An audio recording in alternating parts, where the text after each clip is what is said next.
Jordan Love with 3 touchdown passes for the second straight week, but his team falls by a point. Right. Jordan Love, what we've seen so far is someone that does have really good command.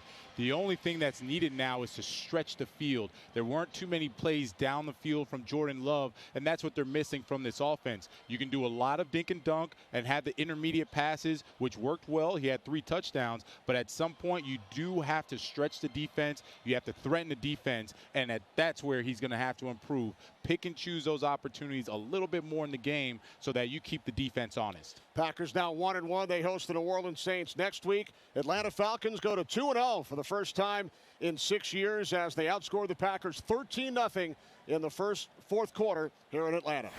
They call it the witching hour for a reason. That last hour of NFL games where wins turn into losses and losses turn into wins.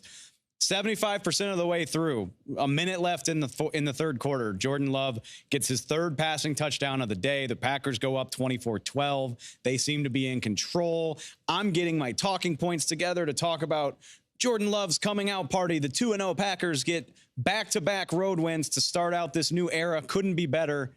And then the Falcons wake up. Honestly, wake up's not even a fair characterization. This Atlanta offense really got into a groove in the second half. It's not going to show in terms of touchdowns, but they scored points on 4 straight possessions in the second half. Really seemed like this was the vision that Arthur Smith had for his offense. 211 yards on the ground. Bijan Robinson's doing his thing, 124 rushing, 48 receiving. This is the formula.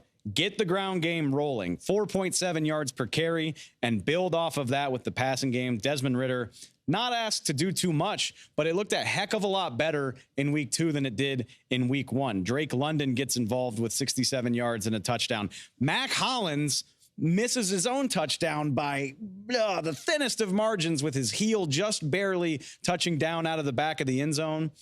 I see the vision, Arthur Smith. You got a fantastic running game, and you got a whole bunch of super tall trees out there pulling in passes from Desmond Ridder. Who cares how accurate he is when everybody's wingspan is about 12 feet? Falcons offense looks really impressive. More so than that, Arthur Smith, a shocking amount of confidence in such a young offense. Such a cool coaching decision at the end of this game. About 2 minutes and 7 seconds to play. Arthur Smith facing a 4th and 1. You can kick the field goal and go up 25-24, but Green Bay is going to have timeouts and potentially the 2-minute warning to work with. He goes for it. He tosses to Bijan Robinson. They run another minute and change off the clock.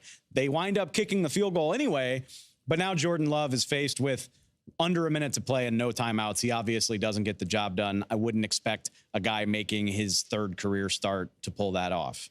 So fantastic situational awareness by Arthur Smith. Love the fact that he's willing to trust a second-year quarterback in Desmond Ridder. And I know Bijan's a top 10 pick, but that's still a hell of a spot to put him in as a rookie. And of course, as you would expect from his fantastic career at Texas, he gets the job done. I love what Jonathan Vilma alluded to when we were talking to him a minute ago. Packers need a better way to stretch the field. Well, if you're keeping track at home, this is now 2 games the Packers have played without Christian Watson, the super fast, super tall downfield threat from North Dakota State. The guy that had the closest thing to a breakout year on this offense as a rookie last year, been missing with a hamstring injury. I would imagine Matt LaFleur, Packers head coach and play caller, is going to find a way to work Watson's explosiveness and downfield ability into this offense as he gets healthy. Packers also without Aaron Jones. Running game, fine, but clearly not enough. I'm sure the false start in short yardage with the Packers having a chance to really put this game away. They're clinging to a lead. There's a false start on a 4th and short that backs them up and keeps them from going for it. As usual, when you lose a game by a point, you're gonna be haunted by a few decisions, a few miscues. I'm not super worried for the Green Bay Packers. Again, you'll get a more explosive element of your offense back. You'll get your best offensive player in Aaron Jones back. Got a big chance to bounce back next week against the New Orleans Saints. It is funny, though, how it turns. This was, 8 minutes away from being the story of Jordan Love's coming out party. And now instead it's the 2-0 Atlanta Falcons. And you look at the Packers and say, yeah, this is a young team, and young teams are going to have to learn the hard way how to put games away in crunch time. Never mind that the Falcons are equally young. Somebody had to win it. That's the fun part, right? But the Atlanta Falcons do, in fact, come away with the win. And again, I said it in the lead up to this game. 2-0 now. Don't know who saw that coming.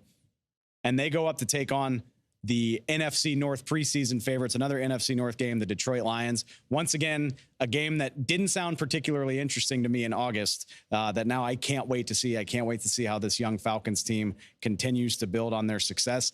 They looked slightly better in week 2. No, a lot better in week 2 on offense than they did in week 1. We'll see if they can keep it rolling, but a very, very impressive start to the season for the Atlanta Falcons.